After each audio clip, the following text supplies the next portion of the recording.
From the beginning of history, the Nile has been the lifeblood of one of the greatest civilizations on Earth. Its waters have flowed at the feet of Cleopatra, Joseph and Moses, the Crusaders, and the pharaohs of ancient Egypt. All have bathed in this stream.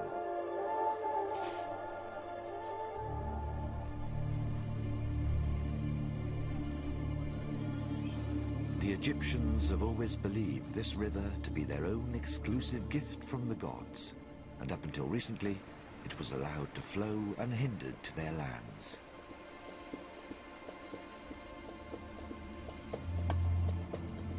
But now, all this is set to change. Upstream Ethiopia is busy building dams which threaten to cut off Egypt's water supply at the source. Many of the wars of the 20th century were all about oil. But wars of the 21st will be over water, with the Nile, the longest river in the world, at the center of the conflict.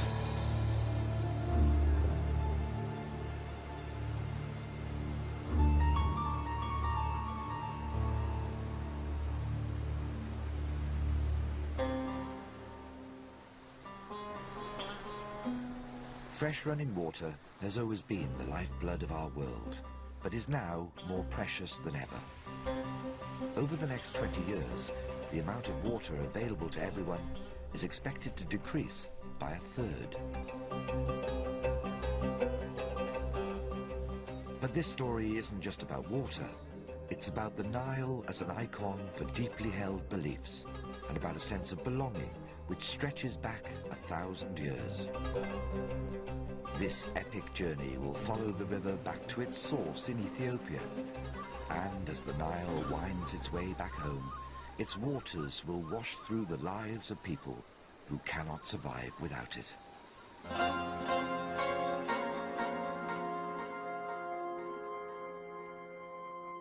The Nile flows from the heart of Africa in two main channels: the White Nile, which rises from Lake Victoria in Uganda, and the Blue Nile, which flows from the mountains of Ethiopia and which has nourished the growth of Egypt. And its capital, Cairo.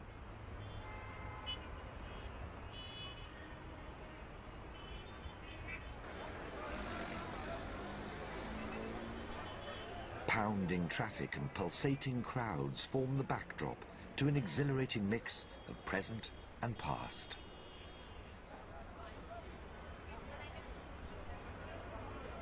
And right through it all flows the River Nile, the lifeline and the heart of this city.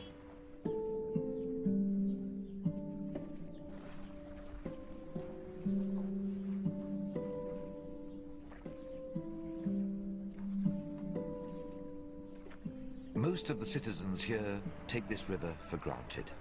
For them, it's a nice place to take a walk with the family, a great location for an apartment, or just a place for a bit of peace, away from the cacophony of the streets.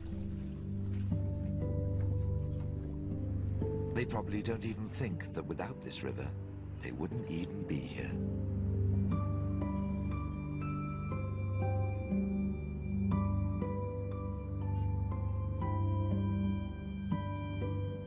In a country with hardly any rainfall, the Nile gives the people water, work, food, life.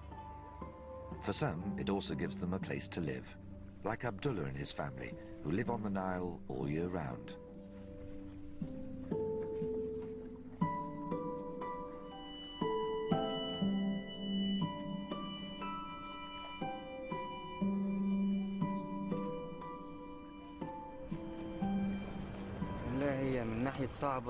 Of course, life is hard, especially when the weather is cold. Some people live very comfortably, and others have a hard life like us. But we try not to aim too high. Some people are born rich, and we are poor and humble. Such is life.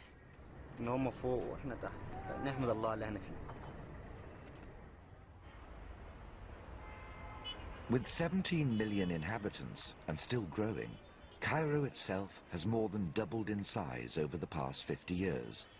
The city is now home to nearly the same number of people as the whole of Australia, all in one confined, chaotic, sprawling city. There's just not enough room here for everybody, and so some people have been pushed off the land and onto the river.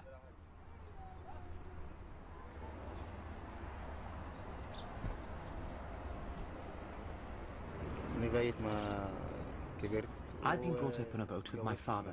I worked beside him and with him before he passed away, and I got married. My wife was from the village of El Manufia. I told her that she could stay there with her parents, but she refused and said that we have to be together on the boat.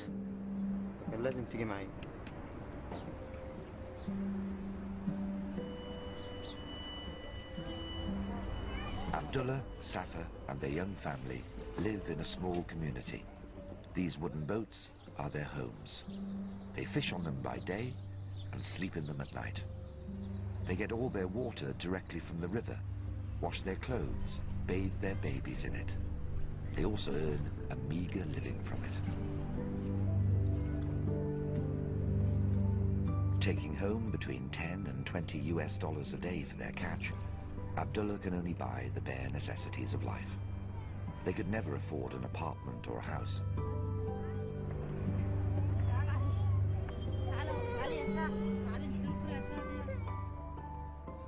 But in spite of their difficult living conditions, Abdullah still loves his life on the Nile.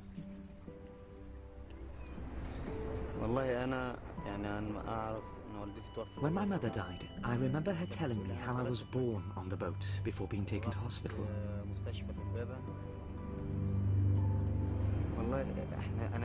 I am like a fish. You take me away from this river and I die. I love the Nile.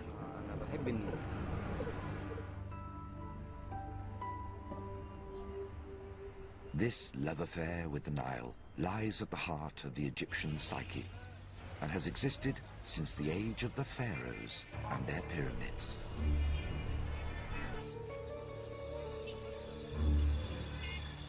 These monumental structures are about an hour's drive away from the Nile, in Giza, far enough through the pounding traffic and hot, messy Cairo suburbs to seem completely divorced from the river and its concerns.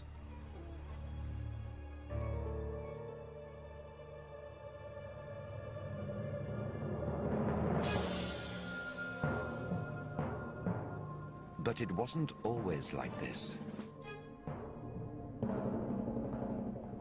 In ancient times, the Nile flowed right by here because during the summer months, the river flooded and broke its banks, with the flood waters reaching as far as Giza and beyond. This naturally recurring phenomenon was the secret behind Egypt's success.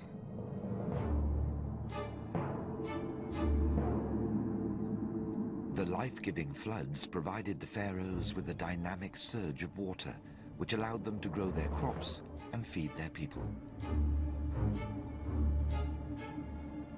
It also allowed them to carry giant rocks so that they could build their pyramids. The ancient Egyptians had no idea how the floods came to them during the hot summer, when other nations withered and died in the dry heat. But they gave their gods eternal thanks for the miracle on which not just the pyramids, but their whole nation was built. And to this day, even though the floods have dried up and their gods are long gone, the monuments that were built in their honor remain, as testimony to Egypt's historic right to own and control the Nile.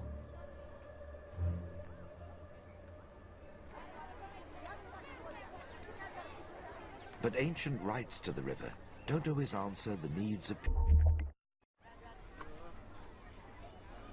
Shoprament is a village on the outskirts of Giza and right on the edge of the desert. Compared to some, locals here are fairly well off, but they still haven't got what they need most. Fresh running water.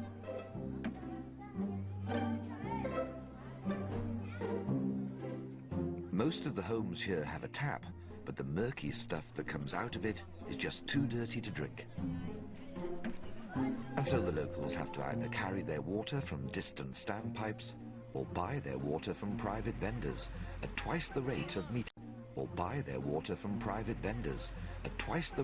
metered consumption. The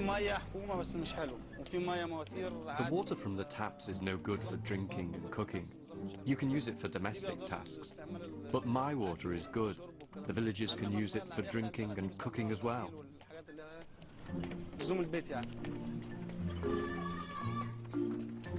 Saeed Mohammed Abdo is the local water seller. He used to have a spice stall in the local souk, but saw an opportunity to make more money, selling something far more valuable than saffron. The recent population growth in Egypt hasn't been matched by a growth in the country's infrastructure. And so, for the people living on the outskirts, like here in Shopramant, there's a desperate shortage of basic facilities. It's easy to sympathize with Egypt's need for more water, and the government is now desperately trying to find new ways of stretching the Nile's supply to satisfy the needs of its burgeoning millions. But some people say that the country's already using up more than its fair share. Its right to its own water supply is now being challenged by a desperate and determined neighbor who is prepared to go to extreme lengths to secure its own stake in the Nile. The situation's never been so volatile, and Egypt has been threatening war, with Ethiopia set firmly in its sights.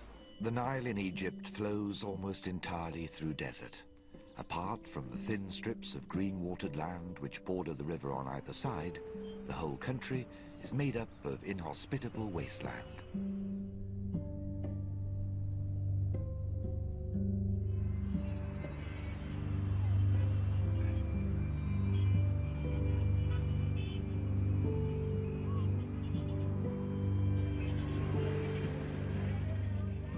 Since the Stone Age, most Egyptians have lived very close to the Nile, dependent on it for everything.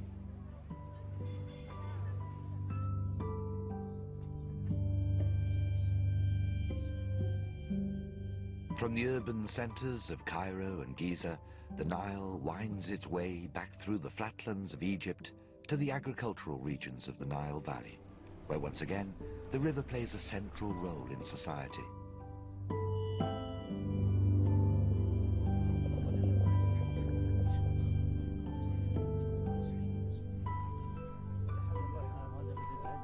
Hammam and Mohammed are father and son farmers who own a small piece of land in the Nile Valley. Mohammed, however, may be the last of a long line.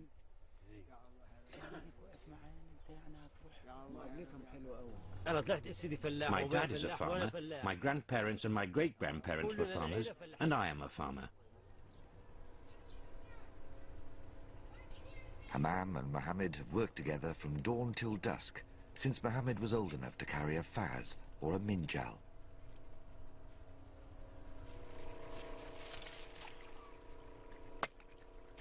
The pace of life for them has an ancient rhythm, and this scene could have been witnessed 1,000 years ago.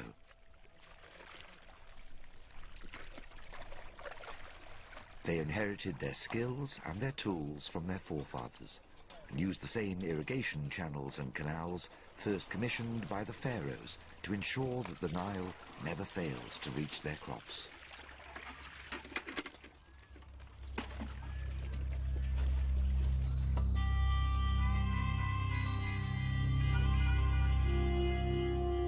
Mohammed and his ancestors have always played a crucial role in Egyptian life, but their age-old position is now under threat.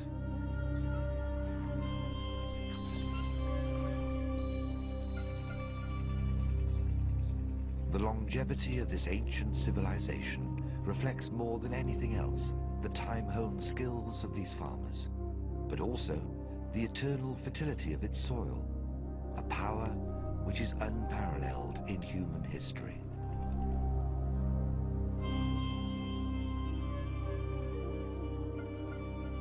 Where other civilizations withered and died as their soils were exhausted, Egypt's land was continuously replenished by the annual floods which inundated the country every year.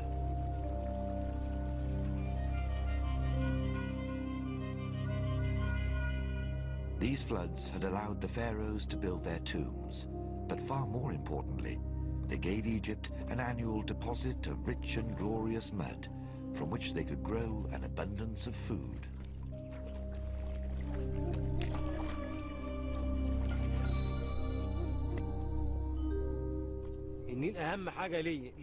The Nile is everything for the Egyptian farmer and everything for the land. In the good old days, the Nile stood flooded for 3 months, so it softened the soil. Then, when the Nile's water subsided, we could start cultivating.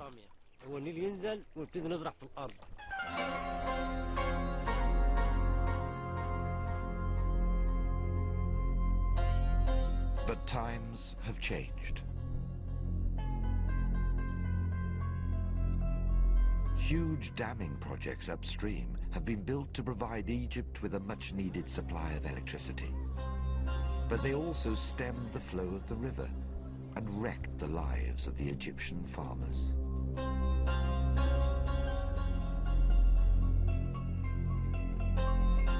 Egypt used to have some of the best soil in the world, but the damming schemes destroyed the silting process which had naturally enriched this land for thousands of years. Mohammed's fields now yield a very poor return.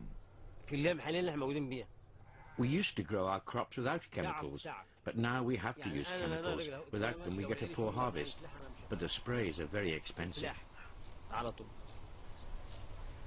The artificial fertilizers simply aren't as effective as Mother Nature, and they're also a big drain on his profits. It's a bleak situation, and Mohammed no longer sees a future here for his sons.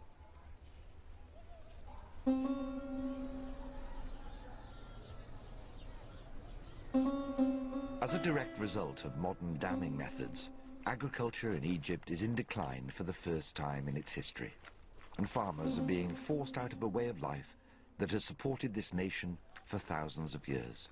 As the river journeys towards Egypt's southernmost border, it's hard to avoid the signs and signals that this is fast becoming a very modern nation, with tourism now replacing farming as the mainstay of the Egyptian economy, and with the old ways gradually disappearing into the sand.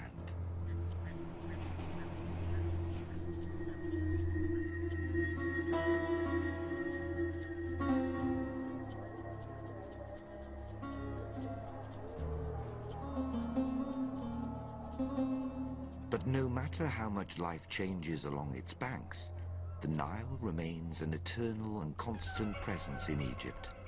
Whether people plough the land or relax in linen suits on the decks of cruise ships, the river is always close and ever present, the star attraction for locals and visitors alike.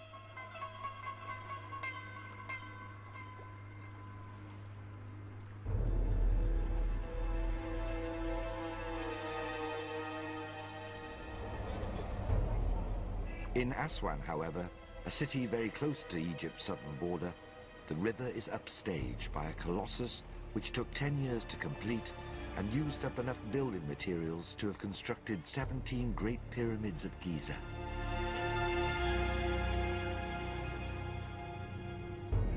The Aswan Dam.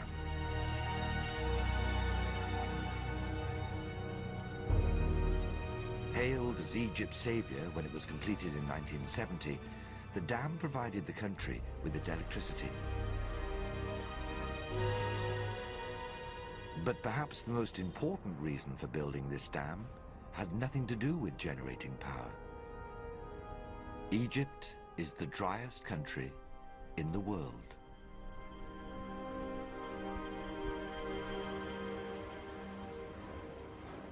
The Nile, although an almighty river, has sometimes revealed itself as an extremely vulnerable force.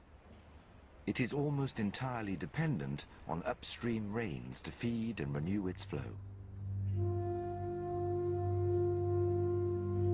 And in the past, when these failed, the Nile and the whole of Egypt also failed.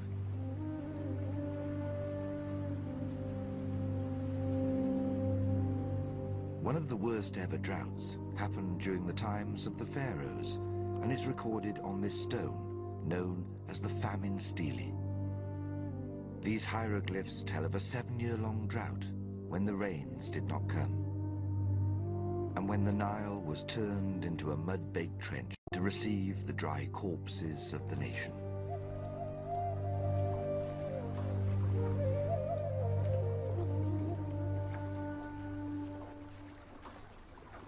But the Aswan Dam changed everything. It allowed Egypt to store vast quantities of Nile water in Lake Nasser and gave the country direct control over its most precious resource.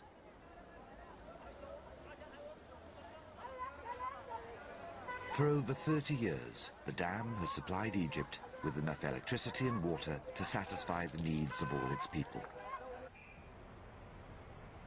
During the 1980s, when Ethiopia suffered years of terrible drought and famine, Egypt was able to bask in the reserves held in Lake Nasser.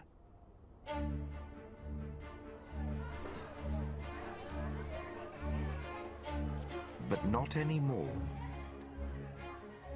With 63 million inhabitants now filling up all the areas along the Nile, and with the population explosion set to continue, the Aswan Dam may not be enough to save Egypt from dying of thirst in the future.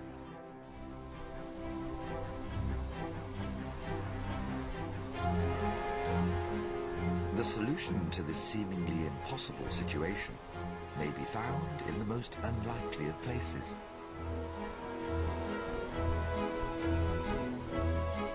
The Toshka project seeks to relieve population congestion and reclaim some 4,000 square kilometers of land for agriculture by irrigating the desert.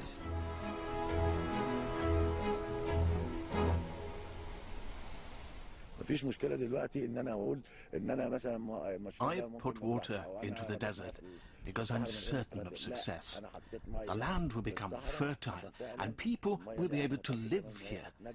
The people will talk about this project as they talked about the pyramids, the Aswan Dam, and the pharaohs.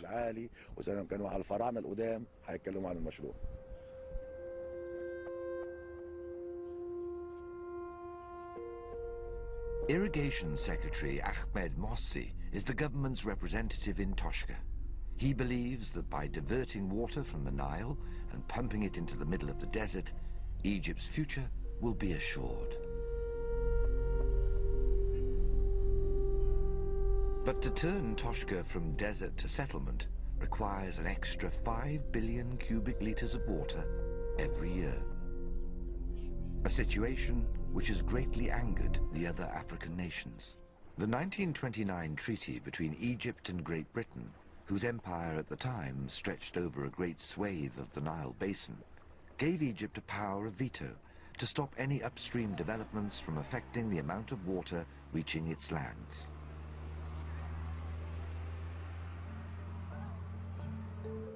In return for cotton and an easy trade route to India, the British gave Egypt full control of the river and a lion's share of its flow.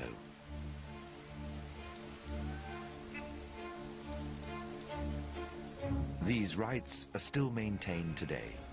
Whilst other nations are prevented from harnessing a single drop of the Nile, Egypt is now diverting even more of this precious river to grow crops in the middle of the desert. Ahmed, however, is promising faithfully to offset the use of extra water here by limiting consumption elsewhere in Egypt. But critics say that Egypt will soon be demanding an even greater share of the Nile than it's getting already. With the other Nile nations fed up of taking a backseat and now claiming their right to the river, water wars could soon become a very real and potent danger. With Ethiopia, a country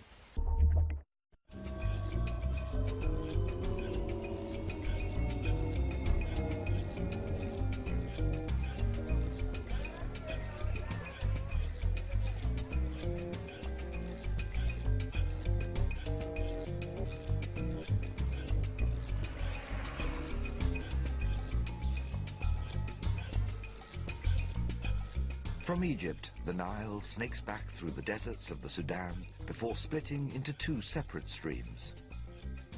From this point, the Nile becomes two rivers: the White Nile, with its source in Uganda, and the more powerful Blue Nile,